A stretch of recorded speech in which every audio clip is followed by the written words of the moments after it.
İkinci savol 2016-yil UNESCO'ning Qo'qon davlat universitetida ayol professor o'qituvchilar o'rtasida tashkil etilgan Zakovat Quiz intellektual o'yini yuqori saviyada va samimiy qiziqarli ruhda bo'lib o'tdi. Tadbirning asosiy maqsadi universitet jamoasining intellektual salohiyatini oshirish, mantiqiy fikrlashni rivojlantirish va jamoaviy hamjihatlikni mustahkamlashdan iborat edi.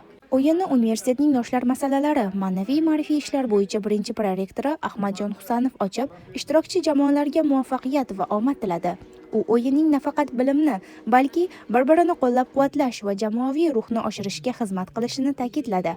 Intellektual bellashuv davomida ayol professor o'qituvchilar turli mavzularda savollarga javob berib, tezkor qaror qabul qilish, mantiqiy tahlil qilish va jamoa bilan ishlash ko'nikmalarini namoyish etdilar. O'yinda qatnashchilar nafaqat bilimlarni sinab ko'rish, balki o'zaro tajriba almashish va ijodiy yondashuvlarini ko'rsatish imkoniga ega bo'ldilar. Tadbir davomida musiqiy tanaffus ham tashkil etildi. Bu esa samimiy muhit va iliq kayfiyatni yaratdi. Tanaffus paytida ishtirokchilar bir-birlari bilan suhbatlashib, dam olib, keyingi bosqichga yangi kuch bilan tayyorlanish imkonini topdilar. Shu lahzalar o'yinga alohida zavq va iliqlik bag'ishladi. Yakuniy natijalarga ko'ra birinchi o'rin Gumanitar fanlar va tillar fakulteti jamoasiga, ikkinchi o'rin Xorijiy filologiya fakulteti jamoasiga, uchinchi o'rin esa Pedagogika va psixologiya fakulteti jamoasi a'zolariga nasib etdi.